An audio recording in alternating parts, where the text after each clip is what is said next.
Your brain is the most powerful weapon in the world.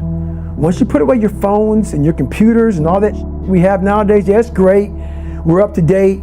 But your brain is the only thing you have when you're going through depression, when you're going through hard times, when you're going through death, real life You can't Google that, man. You're alone. You're alone. You may have a shrink you're going to, you may have a best friend you're going to, but there's 24 hours in the day where you're alone in this brain, and your brain is talking to you in all kind of ways, and it wants to control you and pull you in these different pockets. If you can't control your own brain and your brain controls you, you got to tell your brain where you want to go and how you want to go and how you want to get there. You got to control it. If not, it's over. What existed for me was, okay, man, how am I gonna make this work? And all I knew back then was hard work. The only way anything gets accomplished. That's all I heard back in those days. You gotta work hard. You gotta work hard. I'm not getting I can't get this paragraph. I can't remember what the is in this paragraph to pass this test to get in the military. Read again. Still not getting it. Read again. But if you're not getting it, write it out. And that's how I started learning. Okay, well, I gotta write out everything I do. And then write it out again, and write it out again. And guess what happened? I got it. I got it. I can't swim. I'm negative buoyant. Go back again. I can't swim. Go back again. Go back again. Go back again. I got it. I realized if I keep going back and going back and going back until the just becomes, your mind will say, okay, we're gonna figure it out, because he is not going to stop. It's not like I'm gonna try one more time. No, it's just like alarm clock goes off, boop, we're going back. I can't read right, we're going back. I gave myself no way out, and my mind realized that. They said, okay, we're gonna adapt and overcome now.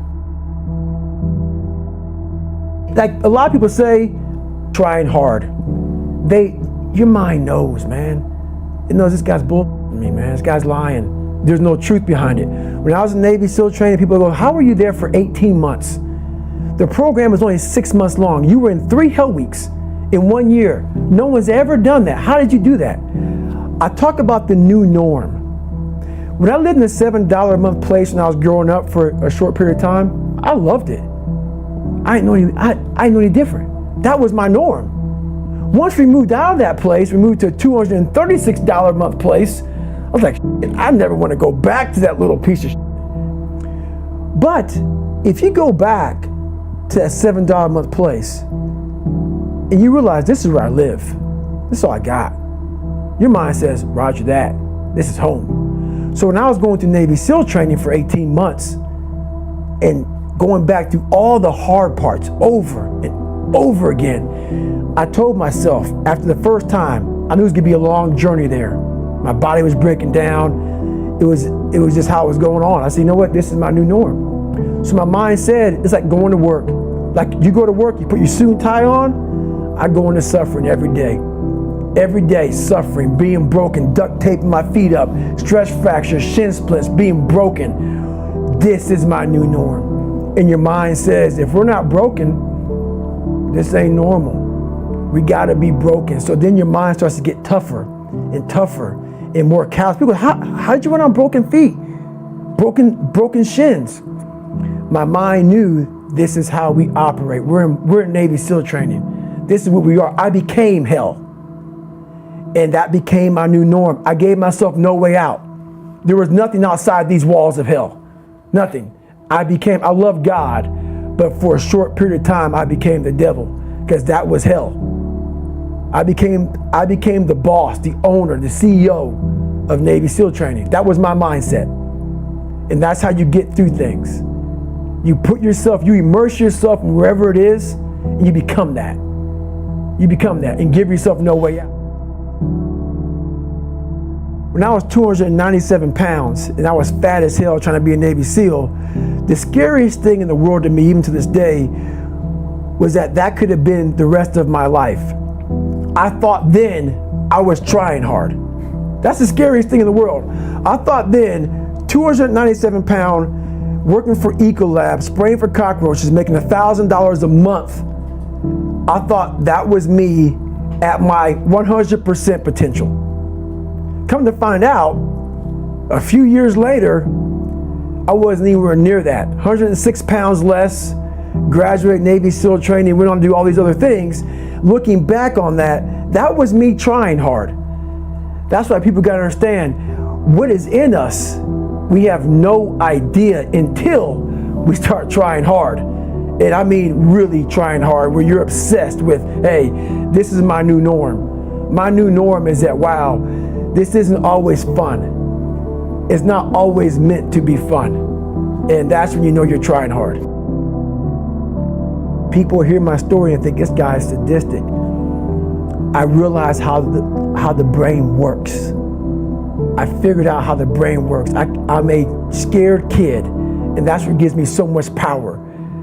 I had no foundation, and I built this off of just researching the mind. The feeling you get is basically invincibility.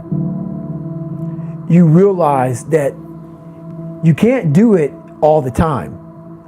When you need to do it, I know I can go to a place that I can live in. And when you know that you can run on broken legs, and you can do certain things that a lot of people can do, but they're not willing to do, this power, this sympathetic nervous system of fight or flight, and you're fighting, it gives you this charge of energy of when you're sitting there at 3:30, 4 o'clock in the morning, and you're duct taping your feet up because they're broken, and you're doing it by yourself, and you're going through arguably one of the hardest training in the world.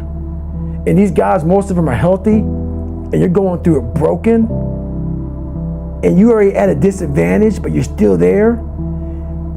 You can feed into that and tap into that for a lot of power. But if you look at it, well, I'm broken, man. I'm not gonna make it. But if you look at it as, man, I'm broken and I'm still here, and I'm fighting, and I'm gonna find a way to get through this, because I have no other place to go. It gives you a lot of power. When things start to suck really, really bad, my brain and a lot of people's brain, they don't go to your dad beating you up. Your brain says, we gotta get the out of here. This is miserable.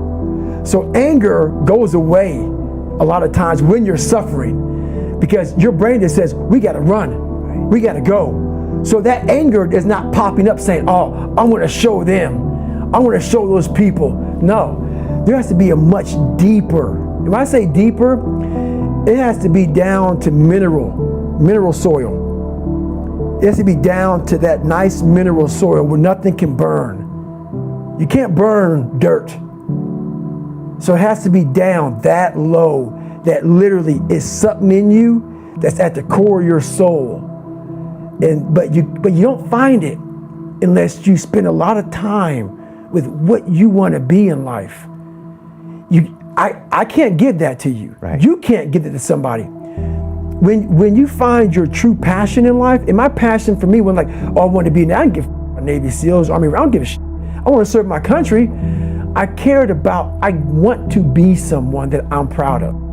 I want to look at myself in the mirror because I was so disappointed. That accountability mirror I talk about, I was so disappointed in what I saw every day. I wanted everybody to love David Goggins. And a lot of people did. I didn't love myself. But I knew a lot of us want to find peace first. So people say, man, you always talk about this suffering and pain and I'm at peace right now because I went through that. Right? You don't find peace first. If you do, Merry Christmas. More power to you. More power to you. I found peace on the opposite end of finding myself. And no one really finds themselves without going through trials, tribulations, suffering, accountability. And accountability is suffering. Being accountable every day for doing right for yourself, for the people next to you, it's miserable. It's hard. So, even the smallest details.